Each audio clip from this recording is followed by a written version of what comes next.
Hi there, I'm Robert with the High Deseret Ranch channel. Welcome back to another edition of the channel where we help you to come and join us and come along and help us escape the ordinary. We help you to escape the ordinary.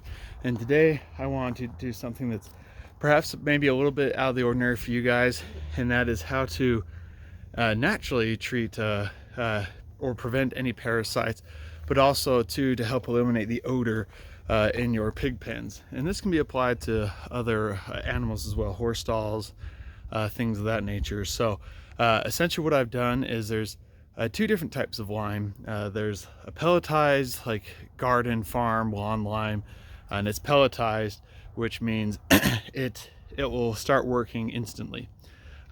However, for this one, I'm using an industrial type. It's a type N, as in November.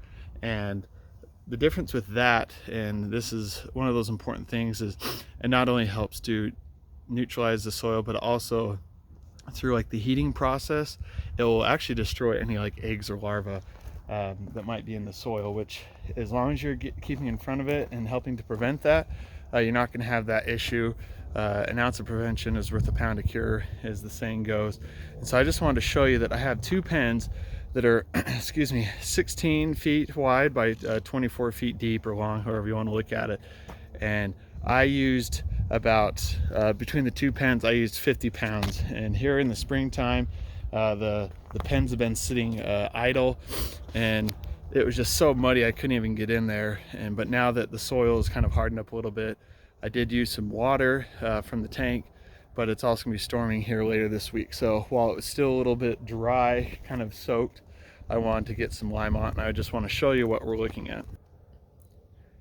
So you can see that I've sprinkled lime all over it. And again, this is a powder. It's an industrial type N, as in November, hydrated lime. So what that means is, unlike the pelletized does need the water, but this needs water to activate it. So it's okay that there is a little bit of dry. It's going to be raining here. The key is, though, is you do not want any animals walking in it. I'm going to let these pens sit for another couple more weeks as we get some of these spring storms that come in to help activate that lime and then have itself work down into the soil. So again, what that does is that allows you to be able to keep your pen's pH level, the acidity from the urine and the manure low, and it helps to take that manure and essentially turn it into dirt. So you don't have to worry about it often is scraping your pens out. It will help also keep the smell down, which depending on where you're at, there might be some ordinances against that, or you just want to be a nice neighbor, right? As far as helping keep the pig stench down. So again, this can be used in any sort of other applications, horse stalls, things of that nature. For the springtime, I recommend this type of lime just because it's more powerful, and it does take a little bit longer, but the fact that unlike the pelletized lime, it is going to have more of that burning effect. So again, you want to keep the pigs from being in this pen. I'd recommend, just depending on how much water, I mean, if you live where there's a lot of rain, but if it's adequately soaked and you no longer see the lime in the soil anymore, then you're probably okay. But anywhere from 3 to 4 weeks, which is probably a good thing to do anyways. You want to be rotating through your pens, letting some rest, always at least letting one rest. In this case, I have two that are resting. Well, actually a third, but the pens are too close.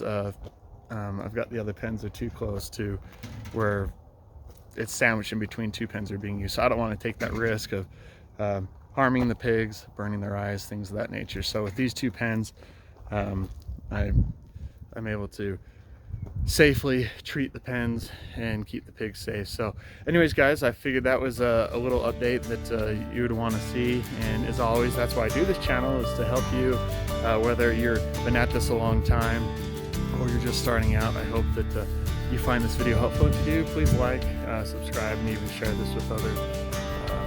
I know whenever I come across some new things, it's always kind of a cool thing, because you'll learn something new every single day, even if you've been at it for a long time. as the saying goes, not one single person has a monopoly on all the good ideas. So I appreciate you coming along today and joining me for this brief moment and finding out just what it's like to live a high life here in the high desert of the Intermountain West, only on the High Desert Ranch channel.